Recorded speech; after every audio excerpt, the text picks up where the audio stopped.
Esse módulo é dedicado ao Poder Legislativo. E falar do Poder Legislativo é falar de um tema que frequentemente é exigido nas provas de primeira fase da OAB. O tema Poder Legislativo demanda, na verdade, o estudo de uma função do Estado, da função legislativa e da função fiscalizadora, que são as duas funções típicas do legislativo brasileiro. Ou seja, não apenas a função de legislação, prevista nos artigos 59 a 69 da Constituição, mas também o exercício de uma função de fiscalização dos atos do poder público, através de um amplo sistema de controle externo, que é sobre o qual, pelo qual o Poder Legislativo ele é auxiliado, pelo menos o Poder Legislativo Federal e Estadual, pelo Tribunal de Contas. O interessante dessa função fiscalizadora é que ela está prevista nos artigos 58, 70 até o 75 da Constituição. E claro, tanto no universo das funções parlamentares, quanto eventualmente com o auxílio do Tribunal de Contas, ela é exercida. O Poder Legislativo, como todos os poderes da República, também exerce funções atípicas. Exerce, portanto, as funções de outros poderes de forma atípica, para viabilizar o exercício das suas atividades. A primeira delas é a função administrativa, que é exercida, por exemplo, com todas as competências relativas à da organização administrativa, provimento de cargos, licitações, contratos, tudo aquilo que é feito, para viabilizar a atividade do legislativo. Já a atividade julgadora, a função julgadora, exercida também de forma atípica, ela é classicamente representada no julgamento dos crimes de responsabilidade, aquelas infrações político-administrativas praticadas, pelos membros de poder que são julgados geralmente perante o Senado Federal. O Poder Legislativo brasileiro, ele é estruturado, pelo menos a partir, claro, da distribuição da organização do Estado brasileiro. Então, se temos as esferas federativas, União, Estados, Distrito Federal e municípios, consequentemente nós temos o exercício de poder legislativo em todos esses entes. No caso do Poder Legislativo Federal, ele é por excelência de natureza bicameral, representado, portanto, por duas casas legislativas, que são a Câmara dos Deputados e o Senado Federal. O que distingue essas instituições é muito simples, é o seu papel no Estado brasileiro. A Câmara dos Deputados ela é classicamente uma casa legislativa de representação do povo, ao passo que o Senado Federal é de representação dos Estados-membros e do Distrito Federal. Por isso que a composição do Senado geralmente representa esses entes federativos. O Poder Legislativo Estadual, como todo mundo sabe, é exercido pelas Assembleias Legislativas e o Poder Legislativo nos municípios é exercido através das câmaras de vereadores. Geralmente nas provas são exigidas questões relativas ao Poder Legislativo Federal. Nós vamos ver sobre o Estatuto do Poder Legislativo Federal. O que você tem que estudar e o que você tem que saber para fazer a primeira fase da ordem? A partir do que já caiu, certamente, mas também algumas tentativas nossas de prever o futuro. Você tem que conhecer o funcionamento do Poder Legislativo e as comissões parlamentares de inquérito, que é uma forma de estruturação, enfim, é uma atividade importante desse poder. Segunda questão que você tem que ter em mente sempre, o Estatuto dos Congressistas, especialmente as imunidades parlamentares. Elas sempre caem em prova. E por fim, uma prova antiga da OAB, o terceiro exame nacional exigiu uma questão sobre o Tribunal de Contas da União. Então, não custa nada dar uma passeada pelo Tribunal de Contas da União também.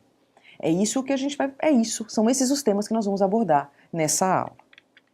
Fala sobre a estrutura do Poder Legislativo Federal, embora bicameral, nós podemos falar, na verdade, da figura do Congresso Nacional.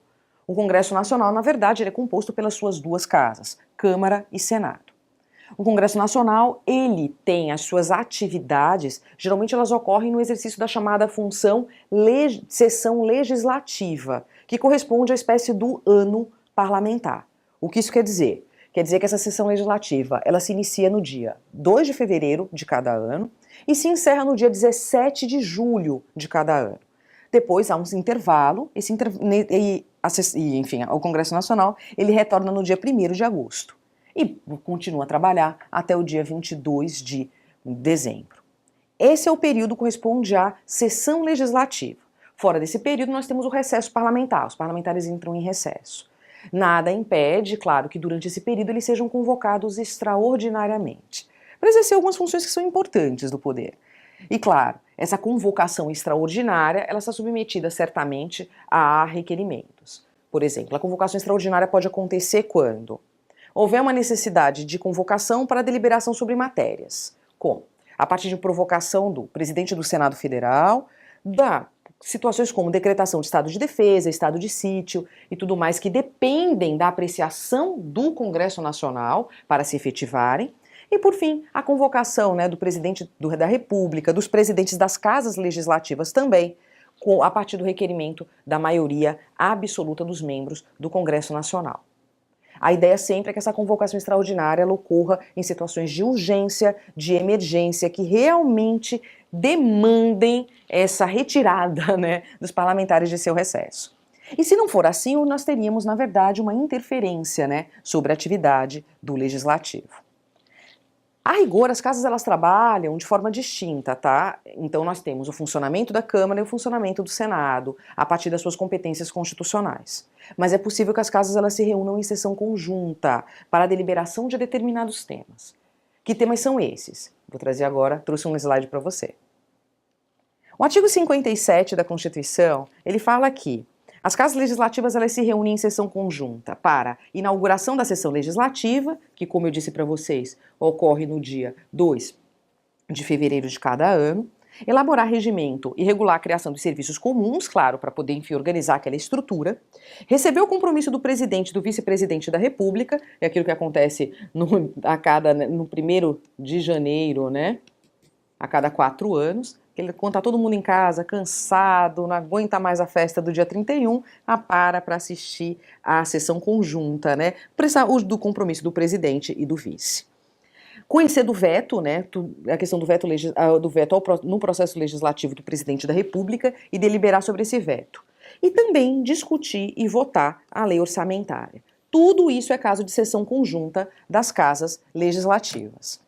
O interessante no caso dessas sessões conjuntas é claro que elas envolvem a deliberação também conjunta das casas. O Congresso Nacional ele tem atribuições previstas na Constituição. Essas atribuições elas são distintas, elas são classificadas entre atribuições impróprias e atribuições próprias. As impróprias estão previstas no artigo 48 e as próprias no artigo 49. O que distingue elas? O exercício de atribuições próprias, eles não dependem, não há interferência de outros poderes. Ou seja, a deliberação congressual, ela é final. Não há, portanto, veto do presidente, promulgação, nada disso. A solução atribuída àquele tema, a decisão do Congresso Nacional, ela é final, porque aquela matéria é de sua competência. E, claro, sempre envolve as atribuições próprias, funções, atribuições que são inerentes, ao próprio funcionamento da Casa Parlamentar. Então, nesse sentido, não são admitidas interferências no exercício das funções do artigo 49. Geralmente, o Congresso ele se pronuncia através de decreto legislativo. Os regimentos costumam ser, as resoluções são das casas, mas o Congresso, quando ele se pronuncia, através de decreto legislativo. É importante lembrar que essas competências do artigo 49, elas são tidas como competências, como um rol taxativo, e, portanto, não estaria sujeito à emenda tendente a retirar atribuições próprias do Congresso Nacional. Essas são as atribuições gerais, e cada casa, como eu disse, tem o seu funcionamento distinto a partir das suas competências determinadas. A Câmara dos Deputados, como todo mundo sabe, Casa de Representação Popular, é formada por 513 representantes do povo, e eles são eleitos pelo sistema proporcional. O interessante é que esses deputados eles são eleitos nos seus estados-membros, a partir de uma eleição que é nacional. E a Constituição tem uma preocupação. Para impedir que alguns estados estejam superdimensionados ou superrepresentados na Câmara dos Deputados e outros menos, há um limite. A Constituição diz que nenhum estado-membro pode ter menos de 8 deputados e nenhum pode ter mais do que 70 deputados. Isso, claro, que cria discussões. Discussões no sentido de alguns estados que têm poucos habitantes, menos de 1 milhão de habitantes, por exemplo, e que têm pelo menos 8 deputados. Estados que têm 30 milhões de habitantes que só teriam 70, que alcançariam esse limite de 70 deputados. Isso para alguns, enfim, perverteria aquela regra do um homem, um voto. O interessante é que esse percentual e esse quantitativo de parlamentares é uma matéria objeto de lei complementar. Ou seja, a Constituição traça os limites, mas quem fixa, né, no plano concreto é uma lei complementar. A Câmara dos Deputados ela tem uma série de competências, é evidente, e, claro, as suas competências mais importantes estão previstas no artigo 51 da Constituição. Nesse artigo, essas competências não são sujeitas à delegação. Delas, eu destaco duas que você tem que prestar atenção para a prova. Primeira delas, a autorização por 2/3 de seus membros para instauração de processo contra membro contra presidente da República, vice-presidente da República e ministros de Estado. A segunda, a tomada de contas do presidente da República. E só para não ficar de fora, a terceira, eventualmente, algumas atribuições referentes à sua própria natureza. Já o Senado Federal, ele, como eu disse, é uma casa de representação da Federação. O Senado é formado por 81 representantes, 3 de cada Estado-membro e 3, claro, do Distrito Federal. As atribuições do Senado, elas são previstas, né, no artigo 52 da Constituição, e elas são exercidas através de resolução do Senado Federal. Por exemplo, o julgamento do presidente da República e das demais autoridades em crime de responsabilidade é de competência do Senado Federal.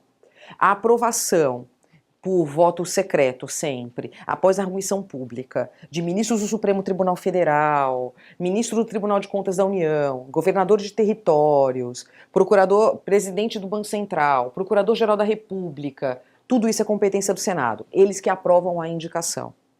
Chefes de missão diplomática também, nesse caso, o voto é secreto e a arguição também é secreta.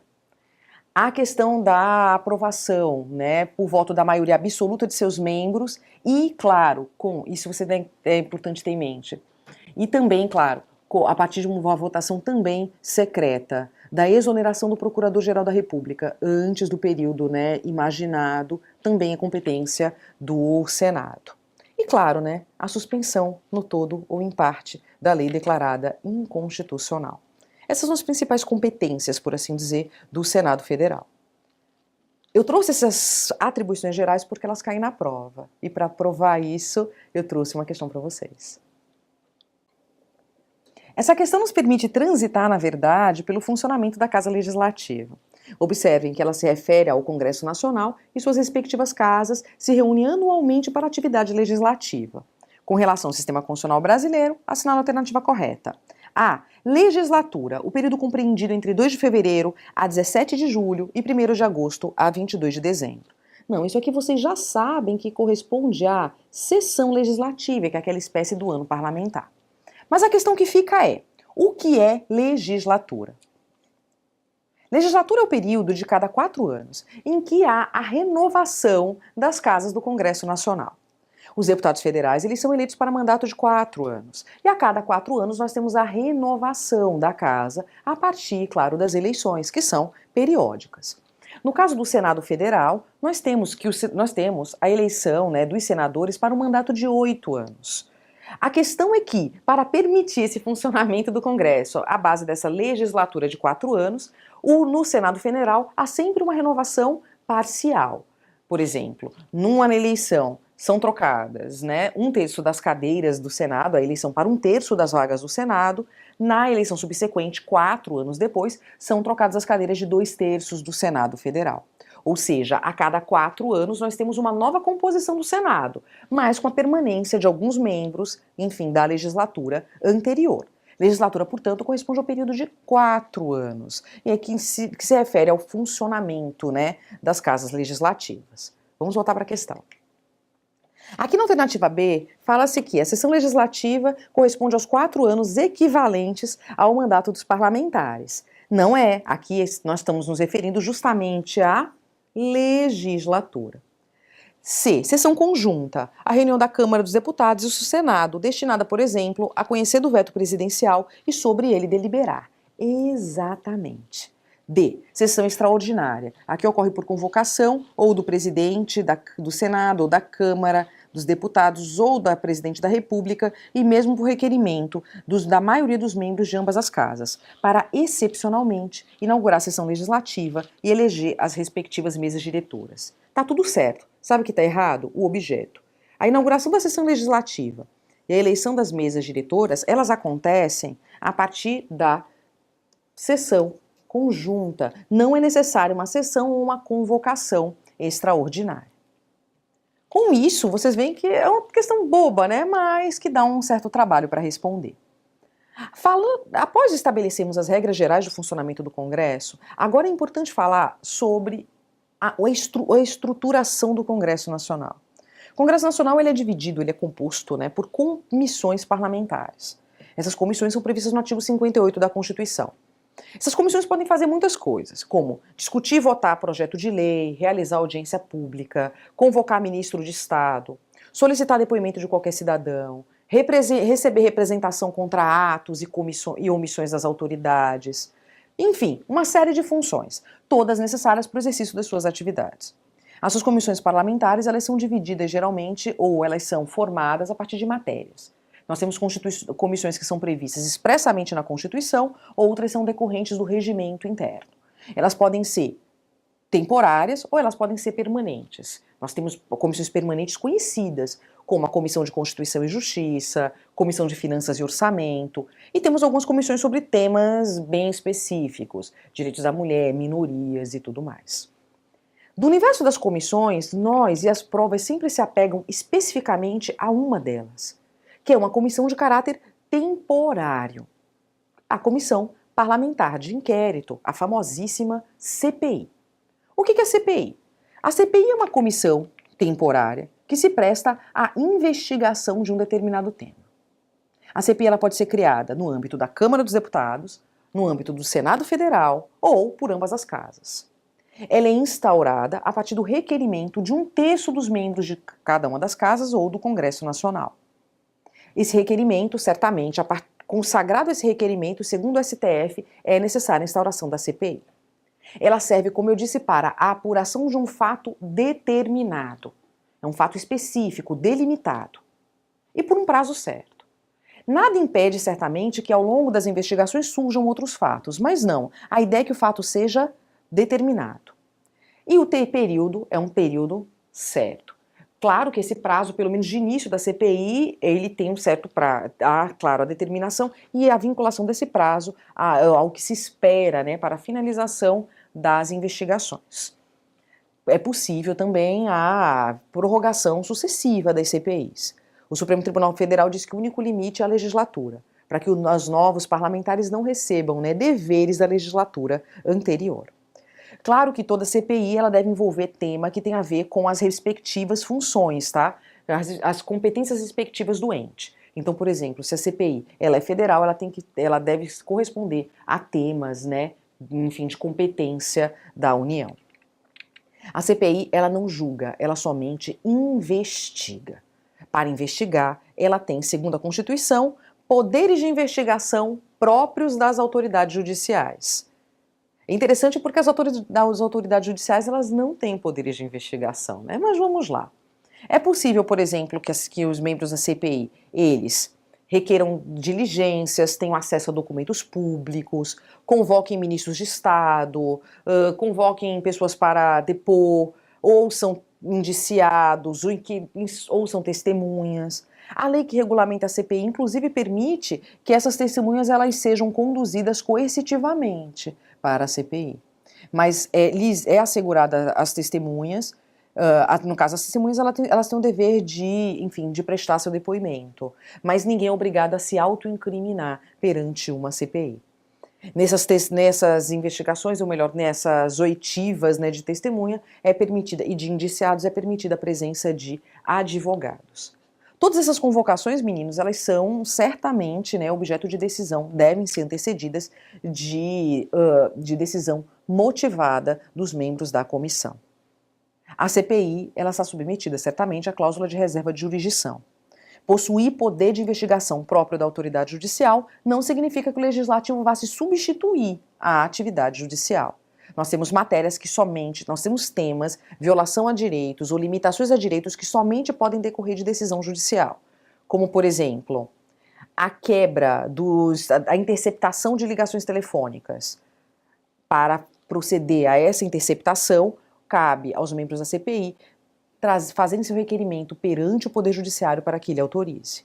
Mas, por exemplo, a quebra de sigilo de dados bancários, telefônicos e fiscais, ou seja, o mero acesso aos dados, é facultado aos membros da CPI. Outra coisa, a CPI não pode suspender ou dissolver atividades associativas, não pode decretar prisão, salvo flagrante, não pode decretar indisponibilidade de bens e tudo mais. Ou seja, os membros da CPI, quando eles querem tomar essas medidas que são de competência, de reserva de jurisdição, eles devem provocar diretamente o Poder Judiciário. Em relação à CPI, ele é um tema que eu não sei, cai menos na OAB do que em outras provas, mas eu tenho para mim que eventualmente pode cair. E quando cai, cai nesse tema mesmo. Ou limitações às CPIs, ou eventualmente a submissão à cláusula de reserva de jurisdição. Sempre tenha em mente, a CPI ela investiga, ela não julga. Mesmo que prorrogada sucessivamente a CPI e tudo mais, o seu relatório final ele é encaminhado ao Ministério Público, para que o Ministério Público promova a responsabilidade daqueles agentes. Portanto, não há como eu poderia dizer, não há um julgamento em sede de comissão parlamentar de inquérito. Isso é basicamente o que você tem que saber sobre CPI. Agora, nós vamos matar o próximo grande tema, né, de legislativo, que são o que se refere ao Estatuto dos Congressistas. Quando nós falamos do Estatuto dos Congressistas, a prova da ordem, ela vincula-se, e a maioria das provas se apegam à questão das imunidades dos parlamentares. Mas deixa eu te contar uma coisa, esse estatuto ele é muito mais amplo. Ele envolve direitos e imunidades, prerrogativas necessárias para o exercício da função parlamentar. Mas ele também envolve proibições e vedações aos parlamentares, necessárias para assegurar a sua atividade. Mas, como eu disse, geralmente as provas se apegam às imunidades. O que são as imunidades? As imunidades são as proteções dos parlamentares, dos congressistas, para o exercício da sua atividade. Isso é estatuto, isso é imunidade. As imunidades elas podem ser de cunho material ou de cunho formal, processual. A imunidade material, ela retira a ilicitude da conduta, ou seja, o parlamentar pratica uma conduta, ela seria ilícita a rigor, mas a Constituição exclui essa ilicitude e, consequentemente, a possibilidade de responsabilização do congressista. Já no caso das imunidades processuais ou formais, nós temos um outro aspecto. A conduta ela é ilícita e ela permanece sendo. O que nós temos é uma suspensão de processo, proibição de prisão, ou seja, as consequências para o parlamentar, elas são afastadas durante o período, em função do exercício do seu mandato, para assegurar que ele possa, enfim, exercer seu mandato, independentemente de constrangimentos. Claro que também não é assim, vocês vão ver daqui a pouco que nós temos limites, requisitos e tudo mais para a concessão dessas imunidades formais. Mas a gente sempre tem que começar pelas imunidades materiais. A imunidade material, ela é prevista no artigo 53. Ela diz que o parlamentar não será responsabilizado pelas opiniões, palavras e votos proferidos em razão do exercício do mandato. Nesse caso, o parlamentar, ao assim falar, enfim, tem excluído os chamados crimes de opinião ou crimes de palavra. Então ele pode se posicionar livremente. Eita, ainda que ele ataque alguém? Sim, mas desde que seja em função do exercício do mandato. Não necessariamente no recinto do parlamento, pode ser até em outras oportunidades, mas que tem a ver com a sua função parlamentar. Claro que a jurisprudência do STF é rica em situações e exemplos em que os parlamentares, enfim, em que é afastada essa imunidade. Mas, em regra geral, ela é mantida pela relevância da função e pela liberdade de discurso, né? Às vezes, só um parlamentar devidamente protegido tem condições de trazer determinadas opiniões e trazer à baila determinados temas para discussão. Essa imunidade material, ela protege o parlamentar da incriminação e da responsabilidade civil, penal e, eventualmente, também disciplinar. É como se ele não tivesse praticado conduta. E mesmo que depois de encerrar, mesmo ainda que encerrado o mandato, o que ele fez, o que ele falou, perdão, no exercício do mandato, continua, a imunidade, ela permanece, tá? Então, de nada adiantaria, né, se ao final do mandato ele pudesse ser responsabilizado, não teria fundamento nenhum essa imunidade. O segundo aspecto são as chamadas imunidades processuais ou formais, como eu disse para vocês. Elas envolvem 3 grandes grupos. Eu trouxe um esquema para a gente separar muito bem elas. Inicialmente, olha, a gente tem que lembrar que as imunidades processuais ou formais, elas se iniciam a partir da expedição do diploma, ou seja, não necessariamente com o exercício do mandato, mas num momento anterior ao exercício do mandato. A primeira delas é a prerrogativa de foro. A prerrogativa de foro é a garantia de que os parlamentares eles só serão julgados pelo STF. B. A outra imunidade é a imunidade quanto à prisão, salvo em caso de prisão em flagrante de crime inafiançável. Ou seja, a rigor, a partir da diplomação, o deputado, o parlamentar não pode ser preso. C. A imunidade formal em relação ao processo, a garantir a possibilidade de suspensão do processo durante o mandato, desde que haja deliberação da sua casa respectiva. Esses são os 3 tipos de imunidades.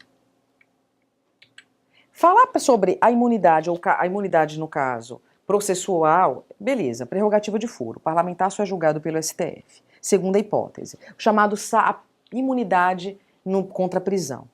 Salvo em caso de crime, de flagrante de crime inafiançável, e aí nós temos racismo, tortura, tráfico de entorpecentes e tudo mais, o parlamentar ele não pode ser preso. Nesse caso, ainda que seja sendo preso, não sendo caso de flagrante de crime inafiançável, os autos eles são encaminhados à casa respectiva, à casa do qual, enfim, ao qual ele está vinculado, e que vai decidir em relação à prisão. Pelo voto da maioria dos seus membros, pode ser afastada a prisão do parlamentar. Claro que a prisão e a imunidade formal contra a prisão não impede a prisão do parlamentar quando se tem uma decisão judicial transitada em julgado que determina, né, a sua prisão, a sua reclusão.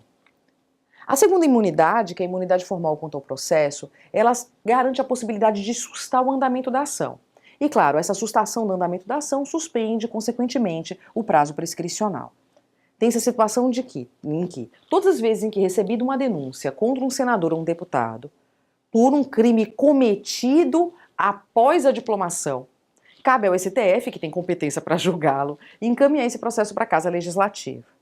Lá na Casa Legislativa, apenas por iniciativa de partido político nela representado, é possível que, pelo voto da maioria dos membros daquela casa, a ação seja sustada.